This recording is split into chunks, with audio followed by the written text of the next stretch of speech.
Izinkan saya untuk menyampaikan sekilas informasi terkait BPJS Ketenagakerjaan yang secara resmi telah beroperasi sejak tanggal 1 Januari 2014 untuk menggantikan layanan dari PT Jam Sostek Persero. Jika ada yang bertanya sebenarnya apa sih dasar hukum yang meliputi jaminan sosial tenaga kerja? Ada 3 undang-undang seputar jaminan sosial tenaga kerja.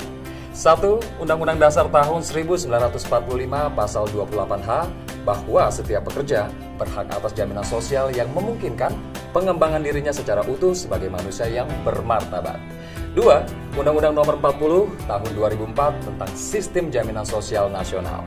Dan 3. Undang-Undang Nomor 24 Tahun 2011 tentang Badan Penyelenggaraan Jaminan Sosial. Nah, sekarang, apakah perbedaan antara Jam Sostek dan BPJS Ketenagakerjaan yang baru? Perbedaan antara Jam Sostek dan BPJS Ketenagakerjaan adalah kalau Jam Sostek berbentuk perseroan dan hanya mengcover pekerja formal dengan layanan jaminan kecelakaan kerja, jaminan kematian, jaminan hari tua, dan jaminan pemeliharaan kesehatan. Sedangkan BPJS Ketenagakerjaan adalah institusi berbentuk badan hukum publik dan mengcover seluruh pekerja baik formal maupun informal. Sedangkan layanannya sama saja dengan Jam Sostek, yang ditambah dengan layanan jaminan pensiun yang akan dimulai pada bulan Juli 2015. Sementara jaminan pemeliharaan kesehatan yang sebelumnya menjadi tanggung jawab Jam Sostek, sekarang menjadi tanggung jawab dan wewenang BPJS Kesehatan. Berikutnya adalah jaminan-jaminan tadi bentuknya seperti apa. Untuk jaminan kecelakaan kerja yang di-cover adalah kecelakaan yang timbul dari dan dalam hubungan kerja, terjadi tiba-tiba dan tidak ada unsur kesengajaan, termasuk kecelakaan yang terjadi dalam perjalanan dari rumah ke tempat kerja ataupun sebaliknya melalui jalan yang wajar dilalui. Untuk jaminan kematian yang di-cover adalah santunan yang diberikan kepada ahli waris tenaga kerja yang meninggal dunia bukan karena kecelakaan kerja. Untuk jaminan hari tua diselenggarakan dengan sistem tabungan dan akan dikembalikan seluruhnya, ditambah hasil pengembangannya. Sedangkan untuk jaminan pensiun yang akan dimulai 1 Juli 2015 dilakukan dengan memberikan uang pensiun bulanan kepada peserta yang telah pensiun. Lantas, apa saja kemudahan layanan BPJS Ketenagakerjaan dibanding Jam Sostek? Di antara kemudahan layanan BPJS Ketenagakerjaan dibanding PT Jam Sostek Persero adalah 1. BPJS Ketenagakerjaan dilayani oleh 174 kantor cabang dan kantor cabang pembantu serta 512 outlet di seluruh Indonesia. 2. Anggota mendapatkan Value Creation Smart Card, kartu multifungsi.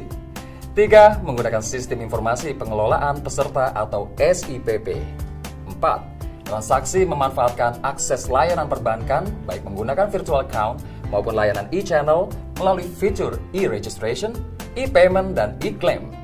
Dan kelima, informasi dapat diakses melalui website, SMS, call center, dan jaringan perbankan yaitu ATM dan mobile access.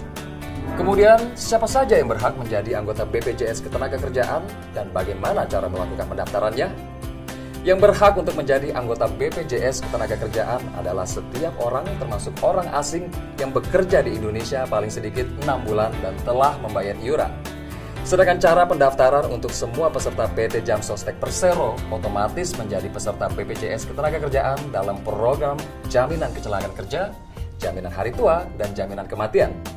Sedangkan pendaftaran bagi yang sebelumnya bukan anggota PT Jam Sostek Persero, maka pemberi kerja wajib mendaftarkan dirinya dan pekerjanya sebagai peserta kepada BPJS Ketenagakerjaan dengan memberikan data diri secara lengkap dan benar kepada BPJS Ketenagakerjaan. Nah, sekarang ini yang tidak kalah penting, berapakah iuran untuk keanggotaan BPJS Ketenagakerjaan? Iuran untuk keanggotaan BPJS Ketenagakerjaan dihitung dari prosentase upah atau gaji dan dibayar oleh pengusaha atau pemberi kerja. Prosentasenya adalah sebagai berikut.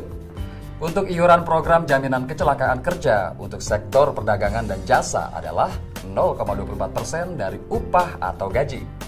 Untuk iuran program jaminan kematian yang dibayar oleh pengusaha adalah 0,3% dari upah atau gaji. Sedangkan untuk iuran program hari tua adalah 5,7%, di mana 2%-nya dibayar oleh pekerja. Untuk lebih jelasnya, saya akan sampaikan simulasi dari prosentase tadi. Contohnya adalah, jika kita asumsikan upah atau gaji kita adalah Rp1.500.000, maka iuran untuk jaminan kecelakaan kerjanya adalah 0,24% kali Rp1.500.000 sama dengan Rp3.600.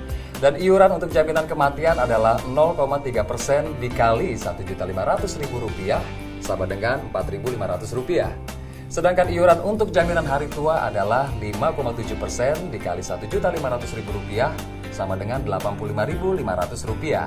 Jadi total jumlah iuran BPJS Ketenagakerjaan untuk pekerja yang memiliki upah atau gaji Rp1.500.000 adalah Rp93.600. Lantas apa saja manfaat yang diberikan jaminan